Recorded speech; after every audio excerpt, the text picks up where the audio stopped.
എൻ്റെ ഊഹം ശരിയാണെങ്കിൽ ഇനി ഈ കുരുതുമലക്കാവിൽ പുലി പിടിക്കാൻ പോകുന്നത് നിന്റെ പെണ്ണിനെ രേവതി. ചേട്ടായി എന്തൊക്കെ പറയണത്? നീ ഒരു കാര്യം ശ്രദ്ധിച്ചോ? നീ വന്നേ.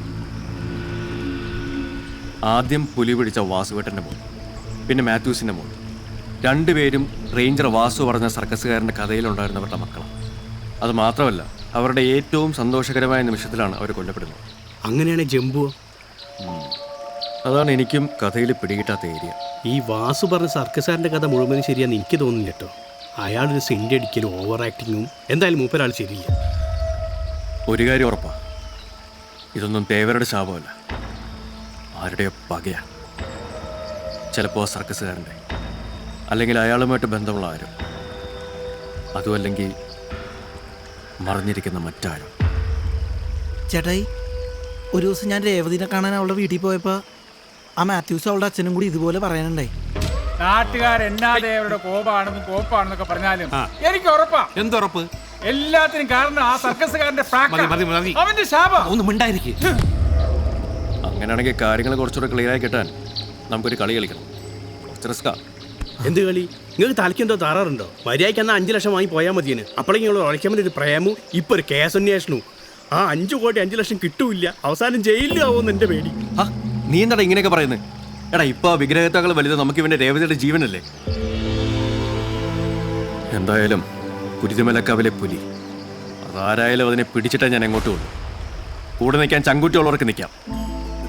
ചേട്ടായി, ഞാൻ എന്തായാലും കൂടെ ഉണ്ട്. എന്നാ പിന്നെ ഞാൻ ഒറ്റയ്ക്ക് പോയിട്ട് കാര്യമില്ലല്ലോ, ഞാനും നിൽക്കാം. ഹലോ, ആരുമില്ലേ?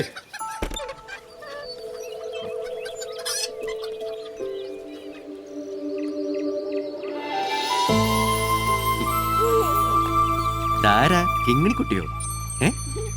മോൾ എന്ത് ചെയ്യും? ആ, ബെസ്റ്റ്. അമ്മയുടെ മോള് തന്നെ. വാ, എടുത്ത തർക്കുത്തരം. മോളുടെ അമ്മ എന്തി? ഞാനിവിടെ ഉണ്ട്. എന്താ കാര്യം? അല്ല, ഞാൻ ചുമ്മാ ഇതുവഴി പോയപ്പം ഈ കുപ്പി ഉണ്ടോന്നറിയാൻ. എന്റെ വായിന്നത് കേക്കണ്ട. നിന്റെ വായിന്ന് എന്തെങ്കിലും ഒന്ന് കേൾക്കാൻ, അതിനു വേണ്ടി തന്നെ ഞാൻ വന്നു. തമാശ പറയണ്ട പൊക്കെ. ഇനി ഈ ചീത്തപ്പേരും കൂടെ ബാക്കിയുള്ളൂ. മോളിവിടുത്തെ പിണ്ടി പെരുന്നാളെ കണ്ടിട്ടുള്ളൂ. നല്ല ഒന്നാം തരം അമ്പ് പെരുന്നാൾ കാണണമെങ്കിൽ അങ്ങ് കുന്നംകുളത്തേക്ക് വാ, കാണിച്ചു തരാം.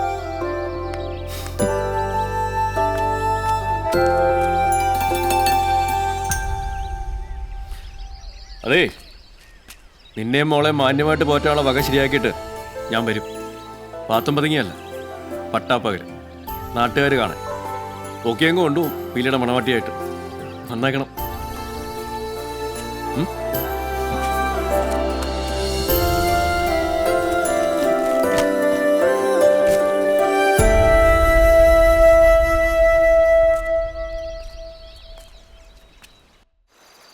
ആ, നിങ്ങളെ സ്നേഹിക്കാനൊക്കെ ആൾക്കാരുണ്ട്, നമ്മളെ സ്നേഹിക്കാൻ ആരുമില്ല. നിനക്കും കിട്ടൂടാ നല്ല സുന്ദരിയായ ഒരു പെണ്ണിന്. നീ നോക്കിയോ? 5 കോടി 5 ലക്ഷം കിട്ടിക്കഴിഞ്ഞാൽ 1 അല്ല 9 കിട്ടുമെന്ന് എനിക്കറിയാം. അത് വിട്. അതെന്റെ കാര്യം വന്നപ്പോൾ അങ്ങനെ താല്പര്യക്കുറവ്. എന്നാ 9 അല്ല 10 കിട്ടും പോരെ? പറയ്, എന്താ ചേട്ടായി പ്ലാൻ?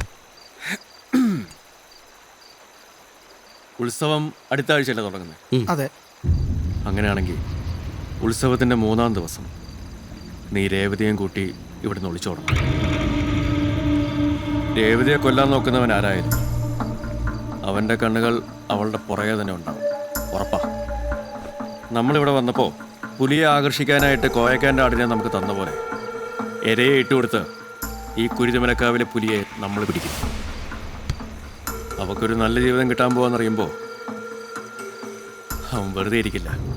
ചേട്ടായി, ഇതൊക്കെ എനിക്കെന്തോ ഒരു... നീ പേടിക്കണ്ട, ഒന്നും സംഭവിക്കില്ല. സംഭവിക്കാതിരിക്കാൻ പ്രാർത്ഥിക്കുക. പക്ഷെ ഉത്സവം വരെ രേവതിക്ക് ഒരാപത്തും വരാതെ നമ്മൾ നോക്കണം. നീ ഒരു കാര്യം ചെയ്യ്, നാളെ അവളോട് അനിതയുടെ വീട് വരെ ഒന്ന് വരാൻ പറ. അവളും കൂടെ സഹകരിച്ചാലേ കാര്യങ്ങൾ സ്മൂത്തായിട്ട് നടക്കൂ. ബൈ, എനിക്കൊരു ഡൗട്ട്. എന്ത്? ഈ അനിതേൻ്റെ വീട്ടിൽ വെച്ച് മാത്രമേ സംസാരിക്കാൻ പറ്റുള്ളൂ, വേറെ എവിടെയും പറ്റൂല? ഇല്ല.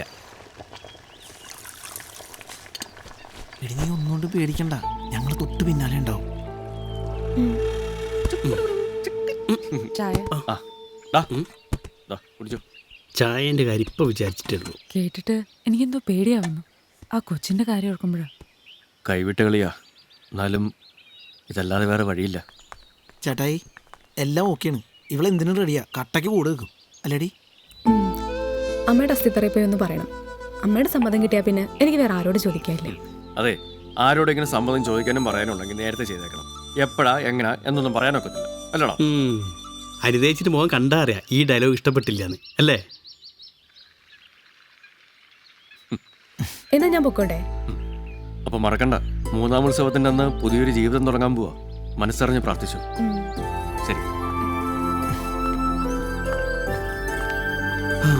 പരലോക ജീവിതം സ്വപ്നം കണ്ടിട്ടാണല്ലോ ആ കുട്ടി പോണ്. ഞാൻ നന്നായി നോക്കണം കേട്ടോ.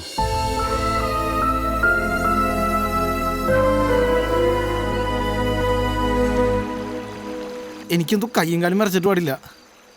അവളുടെ ജീവിതം വെച്ച് കളിക്കാനൊരു പേടി. ഹാ, നീ ഇങ്ങനെ പേടിക്കാതെ, ഞങ്ങൾ തൊട്ട് പുറകെ തന്നെയില്ലേ. 3-ാം ഉത്സവത്തിന് വെടിക്കെട്ട് നടക്കുമ്പോൾ നാട്ടുകാരുടെ മുഴുവൻ ശ്രദ്ധ അവിടെ തന്നെ ആയിരിക്കും. അപ്പം നീ അവളുമായിട്ട് ചുരമിറങ്ങും.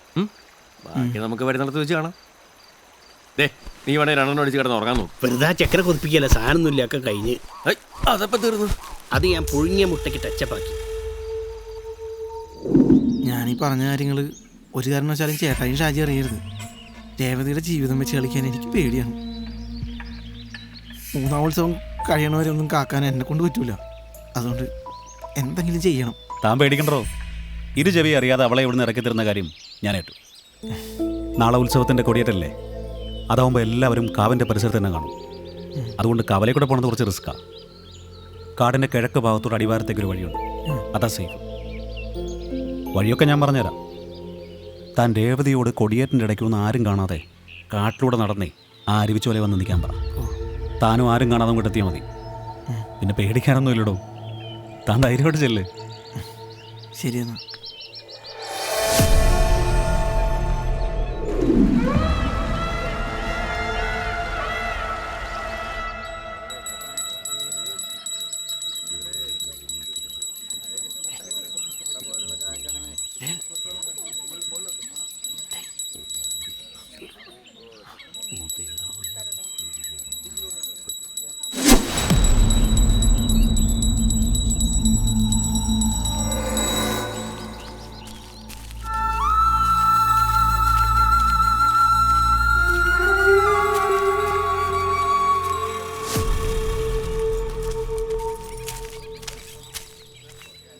താൻ ടെൻഷൻ അടിക്കാതിരിക്കടോ, നിങ്ങൾ എത്തുമ്പോഴേക്കും ഞാൻ അങ്ങെത്തിക്കോളാം.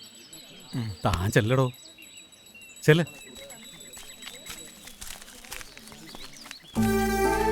പേടിക്കണ്ട, ധൈര്യമായിട്ട് പൊക്കോ. തൊട്ട് പറയാൻ ഞാനുണ്ടാവും. നീ പറഞ്ഞ സ്ഥലത്ത് ഞാൻ ബാഗ് വെച്ചിട്ടുണ്ട്. ആ ബാഗ് ഞാൻ എടുത്തോളാം. നീ പൊയ്ക്കോ, ചെല്ല്. ശരി.